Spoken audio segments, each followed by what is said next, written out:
I have sexual orientation OCD. And that is when you're afraid of never knowing your sexual orientation. And it is not so much about being afraid to be gay or queer or straight even, because gay people can have sexual orientation OCD, but worry, oh my God, am I actually straight? So it's more about being afraid of never knowing who you are. So I was 10 when I first started feeling really distressed about my sexuality. It was 2001, and I was obsessed with S Club 7. And oh my God, I think the first Harry Potter movie had just come out and I had the biggest crush on Rupert Grint. And I would listen to Rock Your Body by Justin Timberlake and pictured Rupert Grint as Justin Timberlake in the music video in that all white sweater and pants combo, just like dancing so well. And then one night I had a very sexy dream about a lady in a lace corset on a bed with rose petals falling everywhere. It was very American Beauty. And I woke up with a start, feeling very on guard because something in my lowest of nethers was pulsating. And I had this panic that it must have meant something. I never talked about sex with my friends, and like most kids, my sex ed was not great. So I didn't know that you can feel aroused by all kinds of stimuli without it meaning everything. You know, like those ladies in that study who were aroused by bonobo monkeys going at it. So I got very scared, and I pushed that down. But then soon after, a truly insane amount of images of kissing girls kept popping into my brain, like a faucet that I couldn't turn off. And I got very confused because I knew I had crushes on guys, but there were no uncontrollable kissing thoughts about them. Just thoughts like me, picturing I was Anastasia from the movie Anastasia. And my middle school crush, who still haunts me to this day, is the one who got away, Damien, would be Dimitri, and we would be on that boat to Paris, just dancing and so in love. So between the images and my crushes, I just got very confused. And I started growing really uncomfortable in my body and afraid that it would react to things I couldn't control. But I never said anything because what also happened that year, the year of Rupert Grint, was that my sister was hospitalized for anorexia, and that put a huge strain on my family.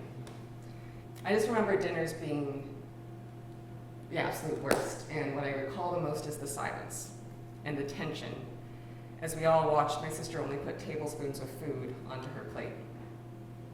And there is a lot about that time that I've blocked out, but I recently found a school journal from that year with diary entries we'd have to write to our teacher about our weekends.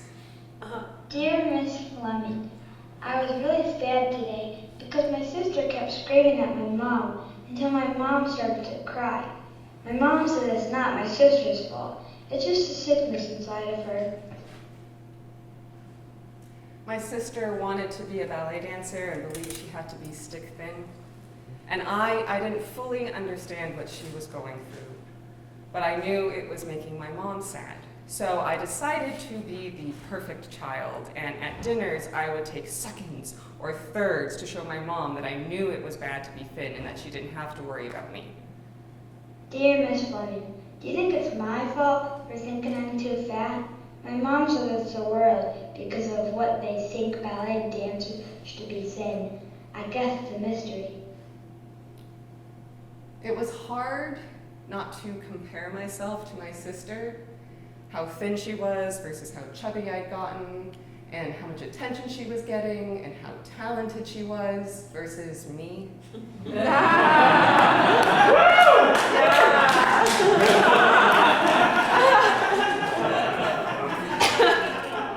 I started to feel like I wasn't enough, and that I was somehow bad for who I was.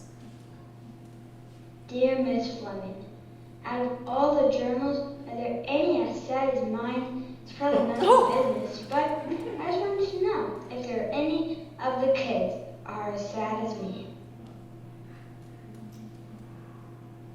My voice got really small, And I became afraid to share anything of myself because attention was supposed to be on my sister, not on me. And I thought that if I had told my parents that I had these doubts about my sexuality, that would make them even sadder and that they wouldn't love me, which they would have. But I just decided to really lean into my male crushes and then pulverize any kissing thoughts about girls with kissing thoughts about guys. Super healthy, not repressed. Oh. But then, it's the summer of 2006, and I am now 15, and I am picturing the montage of my life with Rupert Grint as I listen to Isn't She Lovely?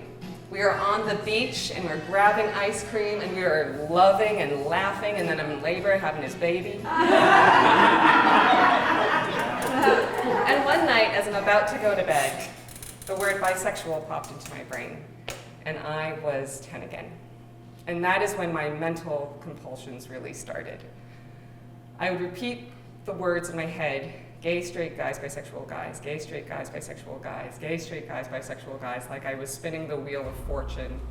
And I had made this rule for myself because OCD folks love rules, that whatever I landed on would be who I was attracted to. Only my pattern only landed on guys, so it was kind of rigged from the start.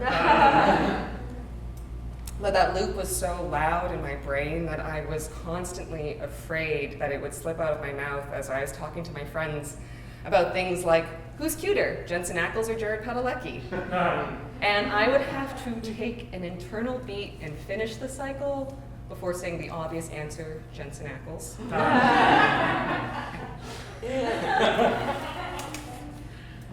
But I was always checking myself, and it was exhausting.